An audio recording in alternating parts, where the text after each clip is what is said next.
That's my account officer. When he graduated, he told his family he hadn't done anything worthy of congratulations. That was before he went to the Access Bank School of Banking Excellence, where they test them again and again. Now you can congratulate me. Once you make it through the Access Bank School of Banking Excellence, you are indeed ready to play in the Ivy League of banking. I believe that to be true, and that's why I trust Access Bank. Hello and welcome to 234 Next Simon Says. My name is Simon Ejimbi and it's all about the crazy world of sports. Today we are having a special edition of the program and I have with me here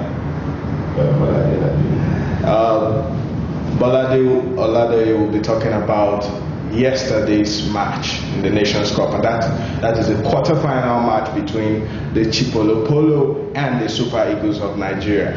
Now, Mr. Bolade, in the build-up to Nations Cup, we met the Chipolo Polo, and yesterday, why did you think we played the way we played?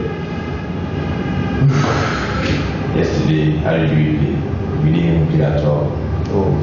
Well, we didn't play at all. Say that.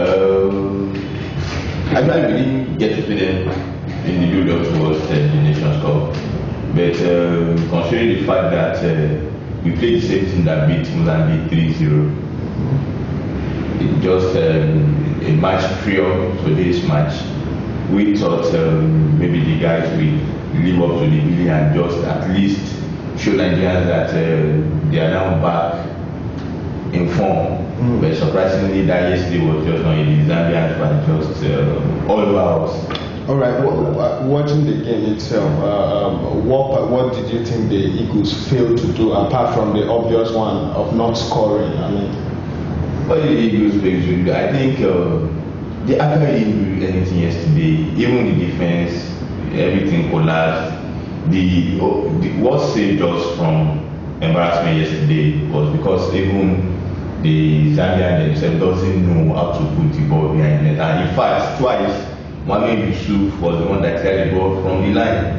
Yes. Mohamed Yusuf has received a lot of criticism for even making the team in the first game. Now, from yesterday's match, you could see there seemed to have been a little bit of inconsistency on the part of every player. In the match against Mozambique, we had Osaze as the man of the match, scoring two great efforts. And then yesterday's match, what happened to him? Well, I don't know. Yesterday everything was just from the team. But I will say that I think maybe it's now getting to Osaze because everybody has been hearing that the only guy in the Nigerian team has been the one carrying the team and nobody were even through the qualifiers. So I think it is now getting to because yesterday I think he has the most misplaced passes of all the players on the pitch. Everything that I did yesterday was from the second penalty kick that he scored. Okay, so don't you think his display, which was to a large extent individualistic, he lost so many passes in the play. Don't you think it's a result of him trying to lift the team in a situation? We saw the display yesterday. Don't you think it's him trying to lift the team, trying to make something out of nothing? Yeah, that might actually be true because I think the whole team generally had an off day yesterday. So it's perhaps just one of all the other bad players on the pitch. So if your teammates are bad, there's nothing you can. All of them didn't lead their game yesterday. It's not just Osaze, it's all of them. Well, I think Mikel did a little bit more than he used to do in the past. But then on the average, playing against Zambia, for God's sake, we are not even playing Egypt, we are not playing Argentina, we are not playing any of the big teams. We played against Zambia like that, my God. Now, okay. With the display yesterday, what do you think can be corrected? What remedy is there for this situation? I don't know what to be corrected in this thing. As it is now, that match of yesterday was supposed to serve as a sort of intimidation to Ghana that we are going to meet in the semi-final. But I don't see anything being afraid of these Super Eagles that we saw yesterday. I don't think Ghanaians, as decimated as they are, because they came to this competition with players from their under-20 due to injuries to their own key players. I don't think those boys will be afraid of these super egos that we have. Okay. I don't think so. So I think instead of serving like a sort of intimidation to our opponent on Thursday, I think they will now even be confident that they can beat us. Okay. So you feel we are hopeless against the Ghanaians? The team has been consistent all along. Lost against Egypt, struggled against Benin, but eventually won. Then against, not like against all expectation, but people are not expecting them to roll over Mozambique like that. Yet they did 3-0. Just when people are expecting them to actually now go out and prove they are pretty strong, put the ball in the net, they lagged all the Zambia had more shot at goal, they had more corner kick, they had more ball possession. They were all over us. Okay. Now, why don't you think we can pull another Mozambique game, maybe go out and defeat Ghana by 2 goals to 1-9? That's what I said before. This team has been consistent. Yeah, they might.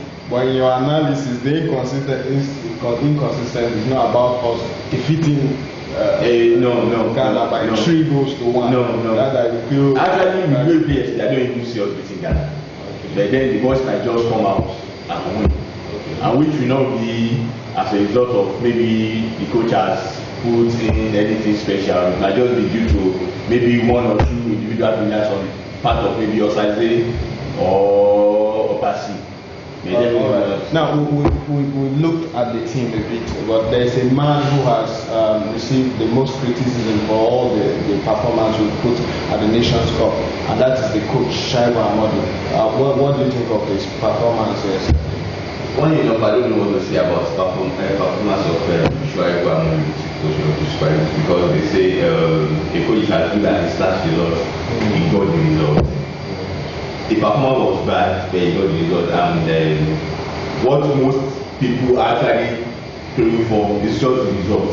Okay. But talking about performances, I don't see anything. I don't see any discernible pattern yesterday. Even the substitutions the first substitution that he made, or maybe perhaps the second one, he substituted Dixon Echu for Aida, another defensive midfielder for a defensive midfielder. When I thought we should be going for broke. Okay. So I think all what he did yesterday was just substitute a position for a position. He substituted Ayebeli for Obafemi. He didn't make any tactical changes. So how would you rate his performance yesterday? As definitely below average. This is not the coach that can take us beyond this stage. All right, okay. We talked about the team, and we talked about the anticipation for the next Nations Cup. But if you look at Nigeria's performance in isolation, it's all bad, it's unacceptable. But when you start looking at the performance of Côte d'Ivoire, other Cameroon, and all these other countries in the tournament so far, don't you think it seems to be a general trend at this Nations Cup for people to just I think this Nations Cup has been a form generally, most of it. At this Nations Cup, irrespective of pedigree, I'm not actually lived up to expectations. So does that call that we give Amadu some slack, since we are not the ones, almost all the big teams apart from Egypt seem to have been putting up a rather inconsistent performance? We should not compare ourselves with teams that are below. I think we should be looking up to teams like Brazil. Why can't we play like Brazil? Why can't we play like Argentina? Why don't we look towards countries like Germany? We don't necessarily have to compare ourselves with Côte d'Ivoire or Ghana or even Egypt. So we should aim for another team. Yeah. Well, Nigeria's performance yesterday has been given a thumb down by Bolade here, and he feels likely that we are hopeless. I guess that is football. Anything can happen. It's not mathematics. Okay. So the story might change on Thursday. But going by our performance last night, the semi-finalists seems to be the end of the road. Yeah. Okay. Well, I think just as it's been, Amadou was almost not given a chance to get out of the group stage. He did, and now we, despite the performance, 120 minutes of play and the penalty shootout, which we scaled through thanks to a save by Inyama, has taken us to the semi-finals. Who knows? We might just as well crawl or even hop into, since we have difficulty when it comes to flying, we might just hop into the final. Who knows? Well, while we wish the Super Eagles all the best, this performance has not been has not been up to expectation. This performance is not a performance of a team that is likely going to win the tournament.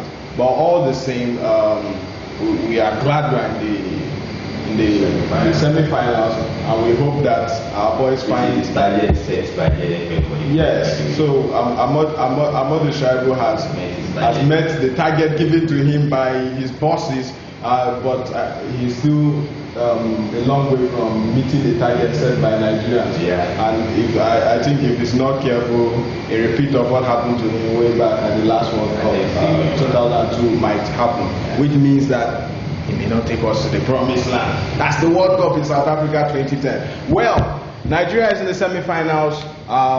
We wish the Super Eagles all the best when they play the Black Stars of Ghana on Thursday. At the same time, let the best team win the day. That's what Simon says, because it may be just what we need to improve our football. Thank you for watching Simon Says, and see you next time. That's my account officer. When he graduated, he told his family he hadn't done anything worthy of congratulations. That was before he went to the Access Bank School of Banking Excellence, where they test them again and again. Now you can congratulate me. Once you make it through the Access Bank School of Banking Excellence, you are indeed ready to play in the Ivy League of banking. I believe that to be true, and that's why I trust Access Bank